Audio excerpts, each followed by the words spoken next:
రేవంత్ రెడ్డి గారు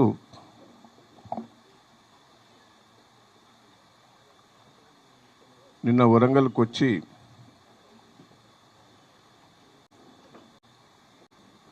రాష్ట్ర ప్రజలకు ఏదో చేస్తారని ఆశ ఉండే. నేను ఒక్కటే అడగదలుచుకున్నా, నువ్వు అబద్ధాలతోటి మోసపు మాటలతోటి గుళ్ళల్లో ప్రమాణం చేసి ఎక్కడికి పోయి ఏ టెంపుల్ పోయే ప్రమాణాలు చేసి నువ్వు అధికారంకి వచ్చావు. అధికారం రాకముందు నువ్వేం మాట్లాడావు, అధికారం వచ్చిన తర్వాత నువ్వేం మాట్లాడావు ఒక్కసారి రివ్యూ చేసుకోమని నేను రిక్వెస్ట్ చేస్తున్నా. ఈ ముఖ్యమంత్రి హోదాల ఎవరైనా ఇట్లా మాట్లాడతారా? ఒక చిల్లరగా ఒక అబద్ధాల కోరు ఒక చీటర్ మాట్లాడినట్టు నువ్వు ఉన్నావు. నువ్వు అసలు వాస్తవంగా నువ్వు చీటర్వే, కానీ ఆ మాటలు ఇంకా ముఖ్యమంత్రి స్థాయిలో కూడా మాట్లాడటం అది పద్ధతి కాదు. మీరు తెలంగాణ ద్రోహి. నువ్వు తెలంగాణ గురించి మాట్లాడుతున్నవే, తెలంగాణ కోసం ఏం పోరాటం చేసినావు చెప్పు. నువ్వు నేను ఒకటే అడగదలుచుకున్నా, ఆ రోజు తెలుగుదేశంలో ఎమ్మెల్యేలు అందరూ మీరు రిజైన్ చేసినావు. నువ్వు రిజైన్ చేయకుండా పోయింది నువ్వు ఒక్కనివే. మరి యాక్సెప్ట్ చేయలేదు స్పీకర్. అప్పుడు పోయి స్పీకర్ గారి దగ్గర ధర్నా కూడా చేసినావు. కానీ ఆ రోజు తప్పించుకొని తెలంగాణ కోసం తప్పించుకొని పోయింది నువ్వు కాదా? తెలంగాణ కోసం నువ్వు ఏమైనా పోరాటం చేసినవా? మేము తెలుగుదేశం నుండి పోరాటం చేసినాం, చంద్రబాబు మీద పోరాటం చేసినాం.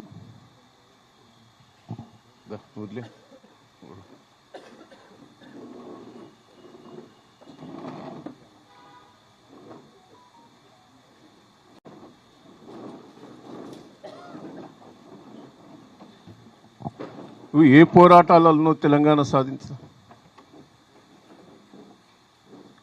ఢిల్లీలో పోయి మేము ధర్నా చేస్తే కూడా నువ్వు రాలే. అంటే ఎన్లా నువ్వు పాల్గొనను నువ్వు. ఈరోజు తెలంగాణ కోసం నువ్వు నీతులు చెప్తాను. కాళోజీ నారాయణ గారు నీకు ఎప్పుడన్నా పరిచయం? తెలంగాణ కోసం పోరాటం చేసిన వ్యక్తిని ఎప్పుడన్నా కలిసినావు? అప్పుడు బతుకున్నప్పుడు ఎప్పుడన్నా వరంగల్కి వచ్చి కాళోజీ గారిని నువ్వు గుర్తు చేసుకున్నావా? ఈరోజు కాళోజీ గురించి నువ్వు మాట్లాడుతున్నావు. కాళోజీ గురించి కేసీఆర్ గారు ఎన్నిసార్లు కలిసిండు, కాళోజీ గారితో ఎన్నిసార్లు మాట్లాడారు. నేను ఒక్కటే, దయచేసి ఇంకా పిచ్చి పిచ్చి మాటలు మాట్లాడద్దు. ఆ రోజు బాబ్రీ మీద తెలంగాణకు అన్యాయం జరుగుతుంటే మేమందరం అరెస్ట్ అయినావు, తన్నులు తిన్నావు. నువ్వు తప్పించుకొని వచ్చినావు. ఎన్ని పార్టీలు మారినవే నువ్వు? కానీ నన్నంటాడు రాక్షసులని. నేను రాక్షసుని, ప్రజల కోసం రాక్షసుని.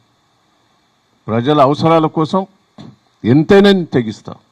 ప్రజలకు అన్యాయం జరిగితే నేను వదిలిపెట్టాను. 7 సార్లు గెలిచిన నేను. నువ్వు గెలిచిన కాడ మళ్ళీ గెలవు.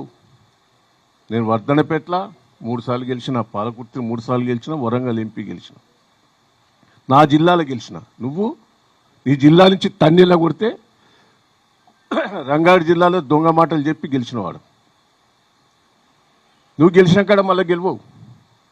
నేను నా మీద నువ్వు మాట్లాడుతున్నావా? తెలంగాణలో వరుస గెలిచిన 7 సార్లు కేసీఆర్ తర్వాత మళ్ళీ నేనే.